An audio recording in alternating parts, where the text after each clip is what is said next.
Bismillahirrahmanirrahim. Assalamualaikum warahmatullahi wabarakatuh. Baik, kami dari kelompok 2 akan menerangkan tentang Syiah, asal-usul Syiah dan juga sejarah Syiah. Langsung saja, pertama yang akan menerangkan saudari kita Hanani Roisa. Baik, langsung saja kita ke pengertian Syiah. Secara etimologi, kata Syiah dalam bahasa Arab berarti pengikut atau pendukung.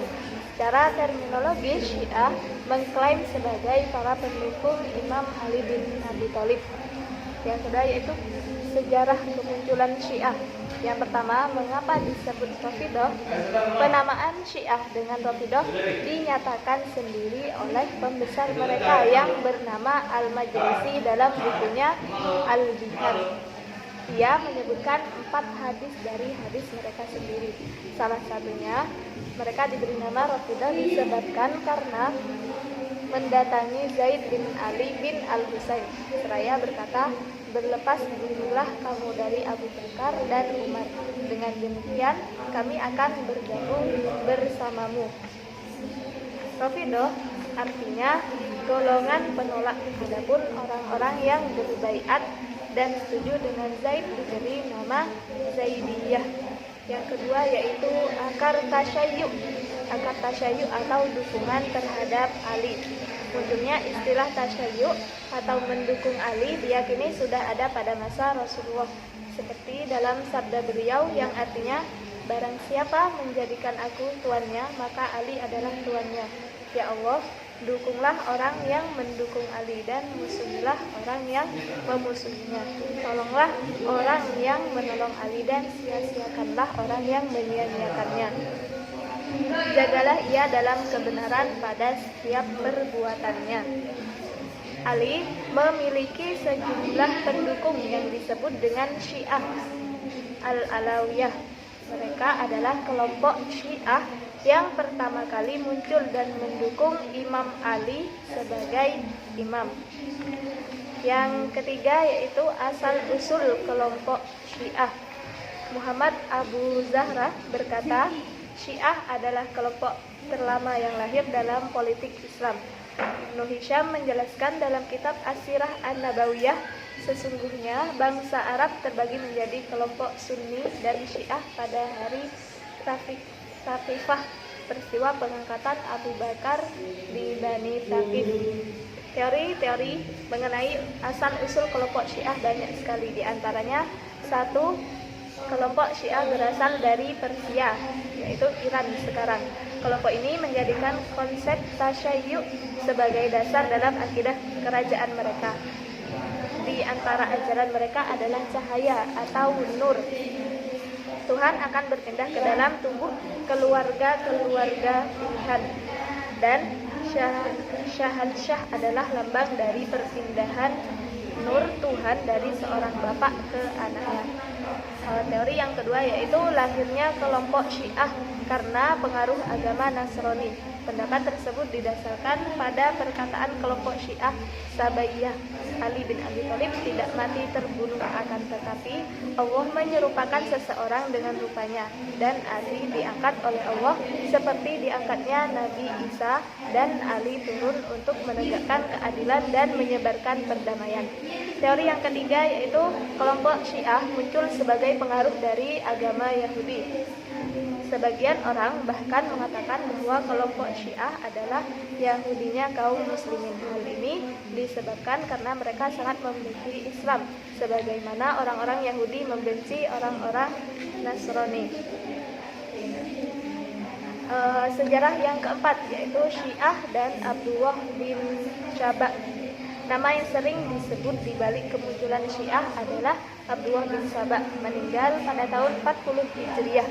Namun tidak sedikit dari kalangan penulis Syiah mutakhir yang mempermasalahkan kebenaran munculnya orang Yahudi yang digemborkan sebagai proklamator pecinta keluarga Nabi atau Ahlul Bait ini, kendati keberadaan Abdullah bin Saba telah menjadi kenyataan sejarah yang tak terletakkan dan telah diungkap profil, latar belakang, dan perannya oleh ahli di setiap periode.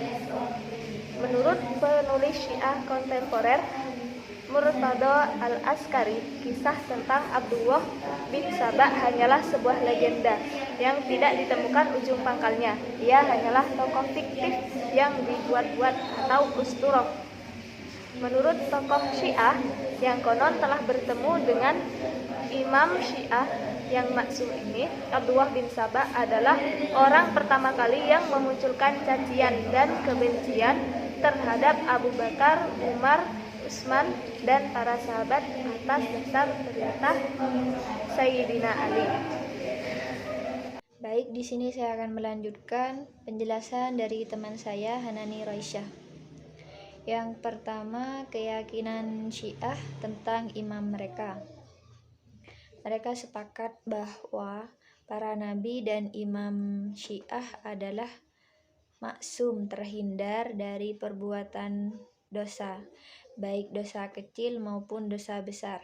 Selain itu, mereka juga sepakat bahwa tawali menolong para imam dan tabari meninggalkan musuh-musuhnya adalah wajib hukumnya, baik dilakukan dalam bentuk ucapan, perbuatan maupun keyakinan. Yang kedua, kitab-kitab Syiah.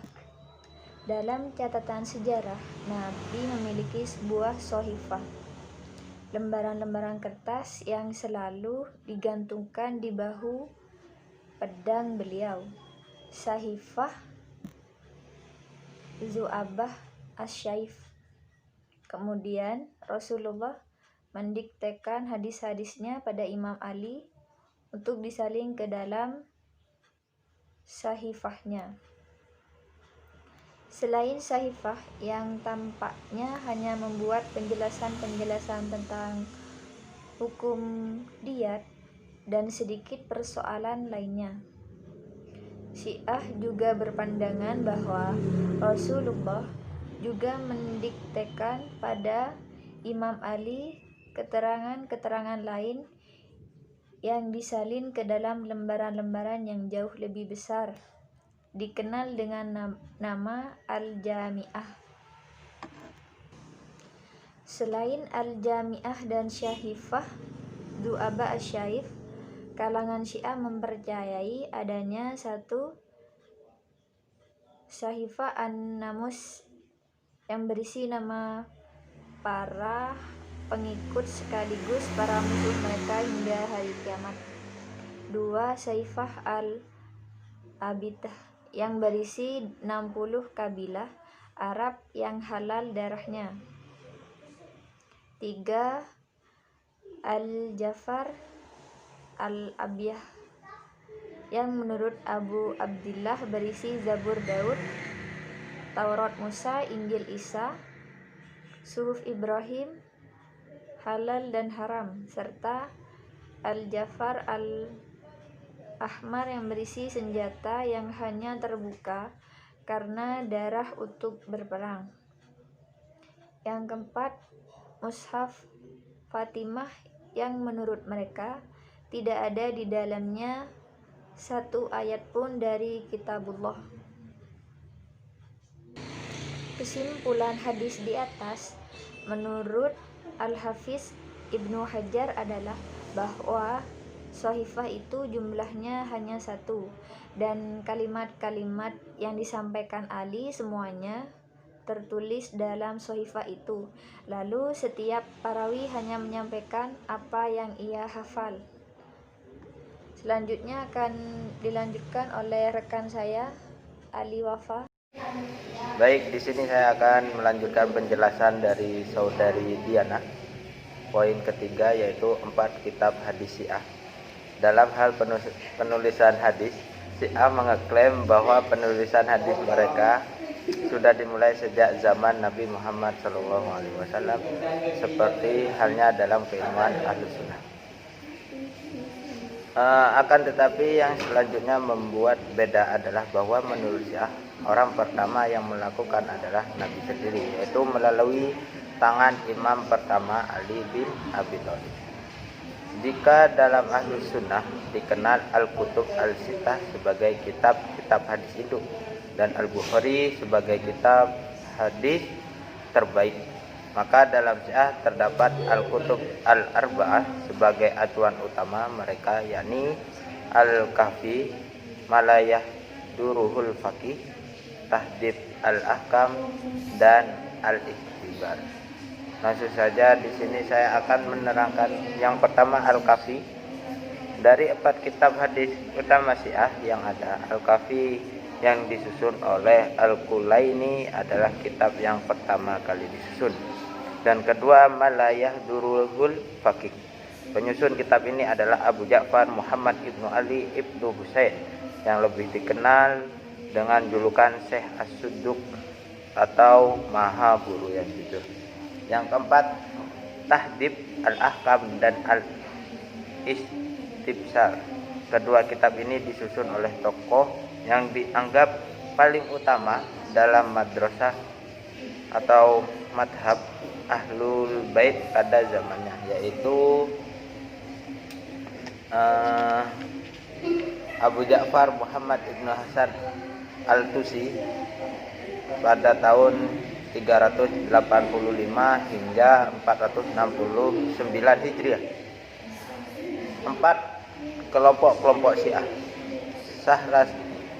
Sahrastani membagi kelompok Syiah menjadi 5, yaitu Kaisaniyah, Zaidiyah, Imamiyah, Gulat, dan Islamiyah.